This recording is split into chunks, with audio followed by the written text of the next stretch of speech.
These are some of the best kept secrets within the fragrance community. You know, you could pretty much guarantee that when you're walking down the road next time wearing any of these scents, you're not going to encounter anybody else wearing the exact same thing. These are just, they really stand out. They're not popular in the mainstream. They're not plastered all over all of the Macy's and Sephora retail stores where a lot of guys do their shopping in malls, just in the brick and mortar locations, buying stuff at full retail.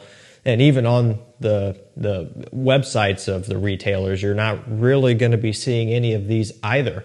So really, the only people that know about these are you guys and just people in the community who are digging a little bit deeper. Now, these are going to be available on most discounter websites. So all of these are going to be able to get below whatever the suggested retail price is that these normally go for. So, you know, you can still find these at retail, but my advice is don't. We're actually going to start off with a really affordable one. This is going to be about the most affordable scent in this list. And really none of these are too crazy either. They're all designers. They're just they're pretty reasonable across the board. But this first one is Bentley for Men Absolute. So it's about $30 to $35. You've got a lot of cedarwood, papyrus, pink pepper, kind of a dry, earthy, woody, spicy, and slightly smoky men's fragrance. Very masculine, more traditional, whereas a lot of what's being put out these days are sweet tonka vanilla heavy scents, usually with some sort of chestnut accord or some sort of other gourmand facet to just amplify the sweetness. You know, that's just very common. And I love most of those fragrances. I mean, it's just, you know, if you don't like it, you can't avoid it almost. And so I do enjoy those. But I do also like this because it's something wildly different than what most guys are going to be wearing these days as a result of the current trends. And this goes all the way back to Gucci Pour Homme 1. And, you know, that's kind of where this smell started. So you could say this is a clone of Gucci Pour Homme 1. Just basically cedarwood dominant, and that's it. Dry, smoky, earthy cedarwood. It smells incredible. You know, almost like I've heard people describe it this way, and it's a pretty accurate way to put it into words here, but almost like pencil shavings dry. You know, that texture, that earthy, woody, it does have a bit of that going on, and I love it. You know, do you want to walk around smelling like pencil shavings? No, but also it's not that serious either. It doesn't actually smell straight up like that, but it is a good descriptor just to kind of give you an idea of what you're up against here. You know, it's different than what you're used to, most likely. And truth be told, this doesn't smell like a $35 scent. It really doesn't. I think this could easily pass as an $80 to $100, $110 scent, really. I mean, if you were to blindfold somebody and spray this on and have them smell it and they just didn't know, I think the quality, the blend, the uniqueness, all of that could pass for something considerably more expensive, 2 or 3 times the price at least. All right, now we're going to go over to, well, okay, so this is technically niche, but it's not really niche price, so you know, take that for what it's worth. It's Serge Lutens Chergui. I probably butchered that, but that's as close as it's going to get. This one has tobacco, honey, and incense. What an absolute work of art. This stuff is downright beautiful. I mean, first of all, look at the coloration here. So fingerprints galore. Sorry about that, but wow, nice dark color. And that doesn't really mean much because you could have something with this coloration and have it be fresh. I mean, you could. That's not always the case, but that could happen. You could have something this color and it could be a 2-hour performer too. Not the case here, but could happen. So juice coloration, darker doesn't always mean beast mode and super potent. But a lot of times when brands are doing things in a way that makes sense, at least in my mind, this is usually a pretty good indication of something that is rich and strong. And, you know, this does check out in this instance. But again, that's not always the case. You can't always go based off of that. I mean, it's just, it truly is remarkable. It's a fantastic tobacco honey, smoky scent, very creamy, sweet honey in here. It's a fantastic gourmand. Let's go ahead and spray this one too. I mean, it's, you know, might as well. Wow. I mean, truly something incredible. what a beauty of a scent. Next up, we have Voyage d'Hermès by Hermès. Tried to flip it around, but I forgot that it's hinged. It's a parfum concentration here, so this is the parfum version. And that's cool, right? You know, something a little bit unique. I like extra details like that. Instead of just having a cap, you've got a hinge mechanism, which I can only imagine probably complicates the production of, you know, this scent, because you got to go through the process of having this custom bottle created. And, you know, nice little detail. This one has cardamom, lemon, nice tea note in here too. Kind of more spring oriented, spring, maybe early fall, just when you're not in the super cold temperatures, but you're also not in the super hot temperatures either. Kind of where I find this one to work best. Just those in-between times of the year. But you are getting a 100 ml bottle here. Again, like I mentioned, parfum, so it wears like a parfum in the sense that it's not a very loud projector. More so it's like sitting closer to the skin, but does leave a respectable trail. Longevity is pretty decent as well. Another one that's a lot more mature and a lot more refined and classy compared to a lot of newer style men's releases. And that's kind of to be expected from Hermès. I mean, take a look at the entire Terre d'Hermès line. None of those are bubblegummy sweet or gourmand or anything like that. I mean, they're all woody, orangey, earthy, you know, vetiver scents pretty much. And so while this one isn't like those, it is similar to those in terms of how it presents itself, more of a professional type of scent. You just aren't going to have people wearing that one out. It just isn't going to be something that's popular. You know, I would say even the original Terre d'Hermès these days could be a pretty good option if you do want to stand out, because while it is a popular scent in general, it just doesn't align with what most guys are probably going to be wearing these days who are following the trends. Next up, we have Mercedes-Benz Le Parfum.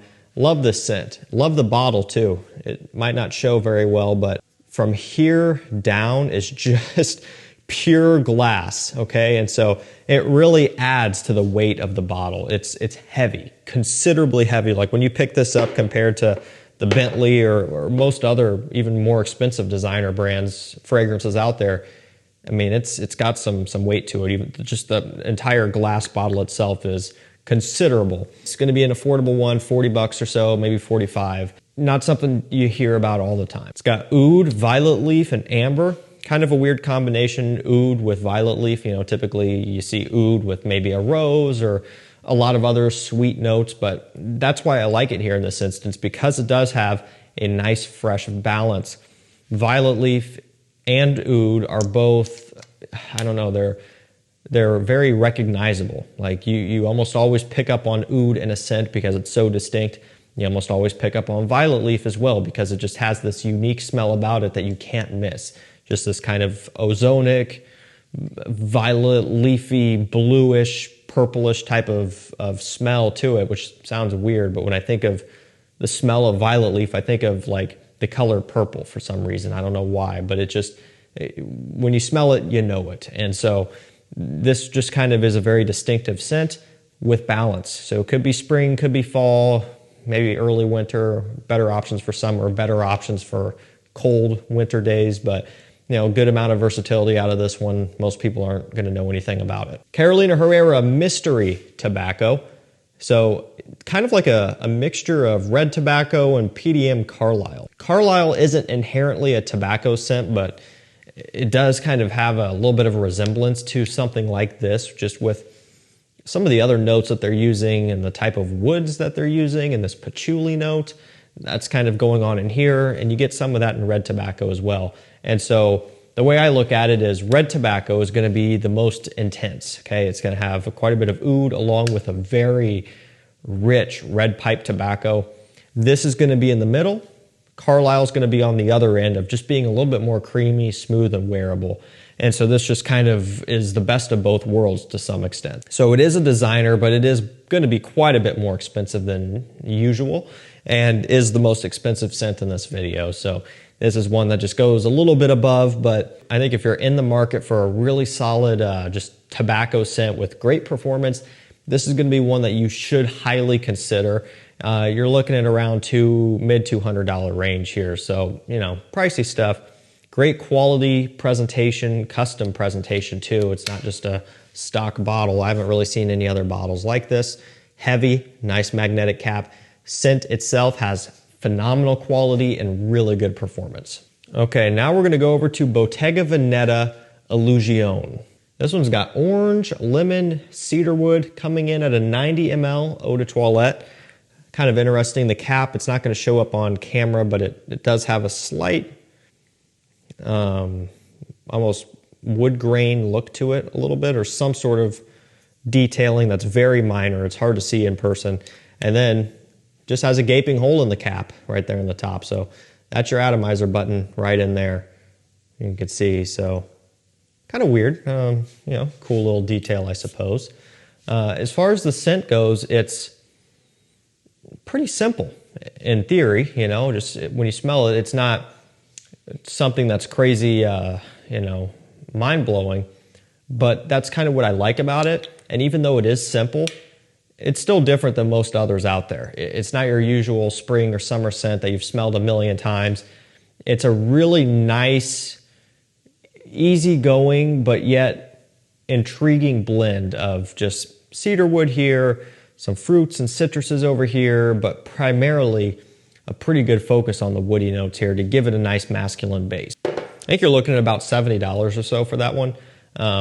Somewhere around in there, which really isn't too bad. It's good quality for the price and something that is, again, not mind-blowing, not crazy, but very wearable. Let's go to Gucci Intense Oud. I love this stuff. Gotta double check. I think it is a 90 ml eau de parfum. You know, most are gonna appreciate the cap there. Another cool little detail that, you know, doesn't really matter in the grand scheme of things, but is neat. This whole top piece is the cap as well, as you can see. And so this one's always kind of been compared to a Nascimento Black Afgano, and I can see that. What I always say, though, is that it's a designer wearable version of Black Afgano, which is a pretty strong oud scent. This one, still getting some oud, of course. It's fitting to the name, but it's not really an intense oud. Contrary to popular belief, it's a very minor and designer level wearable oud. Like I would say the oud in Dior Homme Parfum is going to be heavier and stronger than Gucci Intense Oud. So while the name could concern you a little bit, it's not all that intense of an oud. This is a very easy one to pull off. I would say it's a really good entry level oud scent. You know, something like this, Versace Oud Noir. I think a lot of people could get into this and realize, you know, in moderation and the right type of oud, it's not all that challenging. We're going to finish this one off with a blue scent, okay? And you're probably thinking, what blue scent would be a, you know, like a hidden gem or, you know, known in the community but not elsewhere? Aren't they all popular? Yeah, for the most part they are. This one, I don't think it'll ever be in the spotlight in the way that Eau de Parfum and Sauvage and Bleu de Chanel, Dylan Blue. It'll never be with those. It's L'Homme Le Parfum. I don't think it'll ever be there because it would have been already. This has been out for a while, you know, nothing new, but it's just, I mean, really, you don't even hear about it a ton in the fragrance community, so much less outside of it. The way I describe this one is it's like a mixture of YSL L'Homme and YSL YEDP. So you get that blue kind of amberwood, kind of appley, new style blue scent smell from YEDP. And then you get that gentleman, classic, refined smell from the OG L'Homme, which is, what was that? Like mid 2000s release or something like that. 2000, what was it? Maybe 6, 7, 8, somewhere around in there. 5, I don't know. But it's been out for a while. It's a classic, timeless DNA. So it's kind of just like L'Homme with a modernized twist, essentially. Just a little bit of a blue fragrance touch on it, which I love. I really, really like L'Homme Le Parfum. It smells amazing. And yes, it is in that blue fragrance category, but you might find it to be a little bit more interesting and exciting compared to Eau de Parfum, Dylan Blue, Sauvage, etc., just because it has some of that gentlemanly L'Homme DNA in here. It's also not outrageous on discounters either. It's about $80 or so for 100 ml. Performance isn't going to be as good as something like YEDP and Sauvage and stuff, but still gets the job done. Alrighty guys, that's going to do it for me. The best kept fragrance secrets in the fragrance community.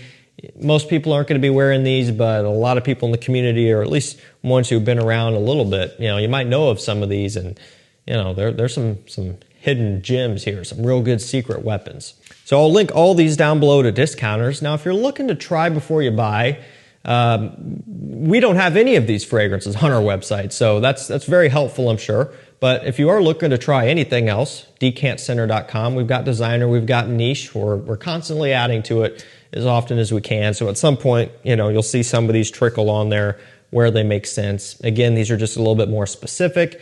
We're trying to add the things that people are actively really seeking out, and so that's why these aren't on there yet. But again, we've got all the popular hot stuff right now. If you want to save some money, keep yourself from making a costly mistake of blind buying something, check us out. We ship every day of the week, free shipping over $49, great rewards program. We'd love to help you out.